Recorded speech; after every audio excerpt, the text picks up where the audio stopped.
Hey guys, welcome back to The Bright Side. Macy here, The Bright Side Girl, and today we are going to do a flower themed book haul. So I always try to dress kind of appropriate for the video, and I have my herbology sweater on today, but you can't see it very well. So just know it's in spirit. I've got some flower themed earrings. We are good to go. This book haul is themed for my next readathon, which is Randomathon Flowers. Randomathon changes themes every time we do it, and this upcoming one is about flowers, gardens, bugs, nature. So I will link this announcement video up in the cards as well as down below in the description. This is also just for springtime in general because it's the time of year when everything is blooming and starting to come back to life. All of these books have to do with flowers, bugs, and gardens, or have flowers on the cover. They will all work for Randomathon, and most of them will work for Hikeathon, which is happening in May as well, and just springtime in general. So I hope you enjoy this list of recommendations. All of these books I found either at used bookstores, library book sales, through trading with friends, and then I got a couple on PANGO, which is kind of like eBay for books.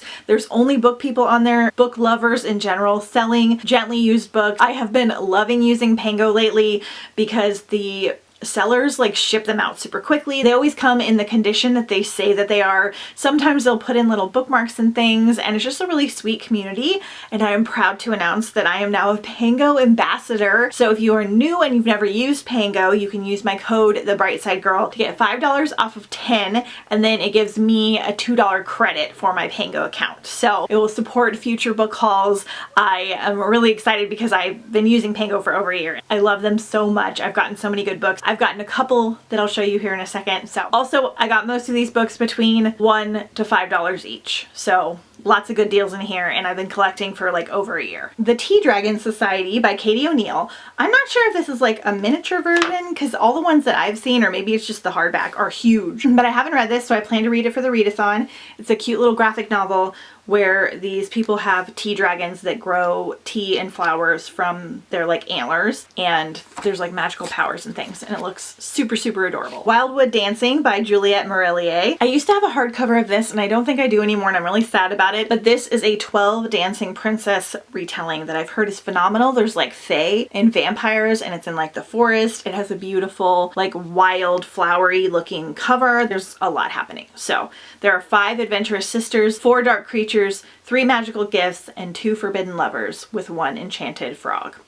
Excellent. Mysteries of Thorn Manor. I got this one on Bookoutlet. I might have a code for Bookoutlet as well. They get like the excess leftover books from all kinds of stores like Barnes & Noble and Target. I think of it kind of like the TJ Maxx for books, because you can find books between like $4 to $10, and they're brand new, like never been read. They're just like leftovers. So that is a good place to always check for books. But I got this one on there. It's the little novella that goes with Sorcery of Thorns, which I read for Randomathon books. So it has thorns in the title, so I figured it would work for the readathon. 2 that I got on PANGO just recently. I got the Wisteria Society for Lady Scoundrels, and I got Forget Me Not. I don't know much about this one, but the seller had both in her shop, and so in order to get like a better deal on shipping, I added this one. This is a romance. I think it's adult. It's a wedding planner and a grumpy ex must work together to plan a celebrity event in the deliciously spicy and funny novel. So hopefully it's not too spicy for me, but I think she has to deal with like florists, and the love interest's name is Elliot Bloom. The cover's cool. And then this one I actually started on my cruise that I went on like 3 years ago, and I was loving it. I was literally cracking up in my cabin listening to it. It's really silly and fun. And then because of the way the cruise went and the vacation went, I just never finished it, and I never picked up back up, and I really want to. So we're doing it for the readathon. I'll read you the synopsis in my TBR video that'll come out in like a week or so. So stay tuned for that. Okay, I got these 2 in local Little Free libraries, which was really exciting. I've been shouting from the rooftops that Little Free Library has an app, and it will tell you all the Little Free libraries in the area that you're in, and you can mark if you take a book or leave a book and what you thought of it, and it's just really fun. So I'll link the app information down below because I've been like obsessed, and it's been so fun. I've been doing it for a lot of reading vlogs. I've always always loved Little Free Libraries, but I didn't know they had like this really cool app. So I found these while I was like dropping off a bunch of other books. So I got Cold Clay, A Shady Hollow Mystery by Janu Black. This is, I believe, a middle grade series. All of these covers are like super cute and like foresty.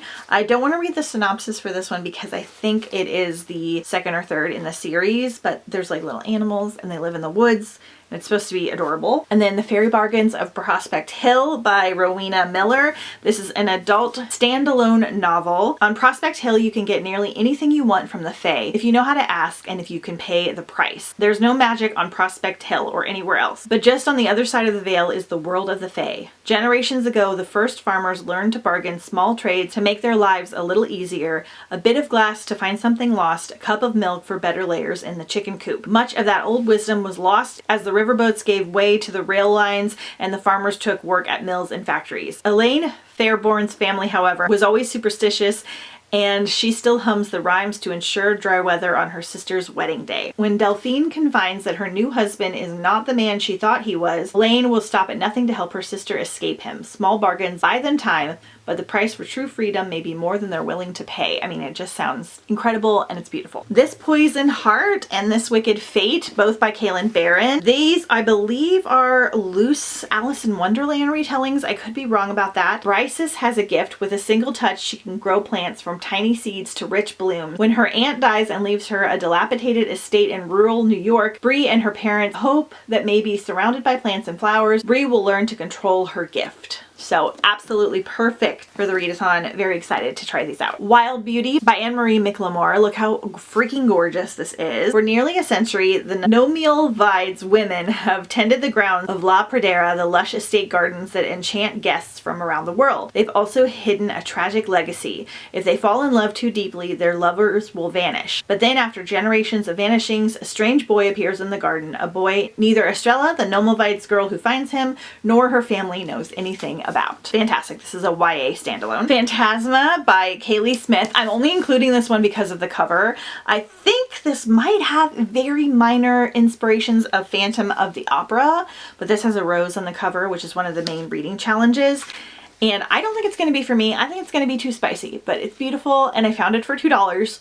So we're gonna try it. Phantasma has only 2 rules. Stay alive and don't fall in love. When Ophelia discovers her mother was brutally murdered, there's no time to grieve. She has inherited the family's fearsome magic and enormous debt. Circumstances go from dire to deadly, however, when Ophelia's sister decides to pay off the loan by entering Phantasma, a competition where contestants rarely escape alive and the victor is granted a single wish. Okay, I might be wrong. I don't think there's any opera things in here. It's just giving me Phantom of the Opera vibes, but it's got like a competition. I think it's a spicy romance. I know it's adult. I don't know how like dark or intense it gets, so I can't say for sure if it's amazing, but I'm letting you guys know about it. I will also let you guys know, especially on Instagram, I will never talk about or promote books that I have not read except for in a book haul or a TBR or occasionally like a currently reading vlog or post. Like 90% of the books I talk about or post about, especially on Instagram, are books that I have read. I do not like doing recommendation videos where I have not read the books, just because I like to give you guys a full idea of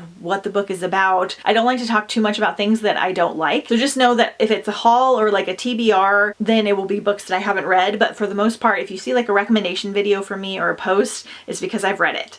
I see a lot of people doing recommendation videos and posts of things that they haven't read. And I just try not to do that because I don't know like what they're like. So hopefully that helps you guys out. The Bone Garden by Heather Kessner. So this is an ex-library book. This is a middle grade book made of dust and bone and imagination. Irella fears she's not quite real. Only the finest magical threads tether her to life and to Miss Vesper. But for all her efforts to please her cruel creator, the thread is unraveling. Irella is forgetful as she gathers bone dust. She's slow returning from the dark passages beneath the cemetery, and worst of all, she is unmindful of her crooked bones. I think she's not alive and she is in a garden, so that's cool. The Lost Apothecary by Sarah Penner. First of all, beautiful flower cover. This is an adult, think standalone. It could be part of a series. A Forgotten History, a secret network of women, a legacy legacy of poison and revenge. Welcome to the Lost Apothecary. Hidden in the depths of 18th century London, a secret apothecary shop caters to an unusual kind of clientele. Women across the city whisper of a mysterious figure named Nella who sells well-disguised poisons to use against the oppressive men in their lives. So, poisonous plants is a challenge in Randomathon, so this is a great one. All right, then I have 3 nonfiction books that I'm very excited about. This one I got as a Christmas present last year. So I got The Green Witch, Your Complete Guide to the Natural Magic of Herbs, Flowers, Essential Oils, and More. I am, as you can probably tell, a big like earth sign person. Like I love to garden, I love plants and herbs and cooking. This is like a naturey, slightly witchy like way to discover plants and herbs. And it's really pretty. Then I got this on the Target's like buy 2 get 1 half off sale, and that's a Tea Witch's Grimoire. Magical recipes for your tea time, which is, it's super cute and tiny. These would be like really good gift books. So it has like purification tea, health tea, and it has little spells for the types of tea, mugwort moon tea. It's got little recipes and cute little mantras and meditations and things for like your sign, and just really fun stuff. Healing potions and stuff like that. So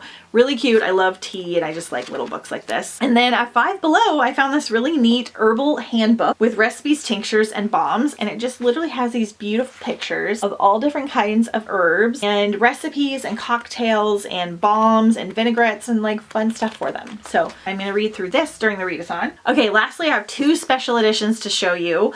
One was from last month's Fairy Loot, which I was thrilled about. I was really excited for it.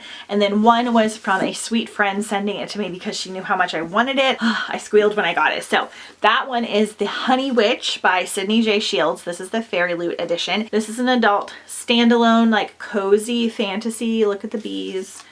It's so cute. I'll go over this in more detail in my special edition haul, but we're following Marigold Claude, and she has always preferred the company of the spirits of the meadow to any of the suitors who've tried to woo her. So when her grandmother whisks her away to the family cottage on the tiny Isle of Innisfree with an offer to train her as the next Honey Witch, she accepts immediately. But her newfound magic and independence comes with a price. No one can fall in love with the Honey Witch. It's supposed to be really cute. It's got a female-female romance, lots of gardening. All right, and the Fairy Loot I got last month was the Rose Bargain by Sasha Payton Smith. I think this is a debut YA standalone. I really like the original cover as well. It's also gorgeous, but this is officially the prettiest book I own.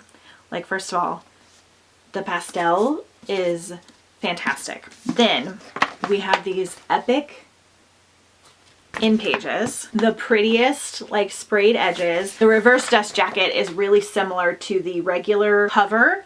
It's just purple instead of like pink, I think. But the naked book, look how pretty. Oh my gosh. It's so freaking pretty. They did such a good job. Okay, so 1848 in England. The season is officially open and high society girls line up to bargain with the immortal Queen Morin for qualities that will help them win suitors. A perfect smile for the loss of a finger, an exquisite talent for piano in exchange for one's happiest childhood memory. Lady Ivan Benton plans to use her bargain to uncover the truth about what happened to her beloved sister Lydia, whose mysterious disappearance and reappearance means the Benton family have been cast out by polite society. But instead, Ivy's season arrives with a shocking twist. The queen announces a competition to win the hand of her Fae son, Prince Bram. Marrying the prince is a prize that could save Ivy's family from ruin. Fae bargains. I'm not sure, like, there's plants and springy vibes in here as well. Probably not as much as the other books, but it sounds amazing. Okay, so hopefully that gives you guys some recommendations for Randomathon flowers, for Hike-a-thon, and just for springtime in general. A lot of these have really good spring vibes. Let me know in the comments if you're joining us for the readathon. Let me know if any of these books are going to go on your TBR. Stay tuned. I will have 1 to 2 full recommendation videos. I have some reels. I will have a full flower Randomathon TBR as well. So we've got a couple more videos coming your way. Don't forget to follow me on Instagram at The Bright Side Girl, as I do so much bookish content on there as well. And I will see you guys next time on The Bright Side.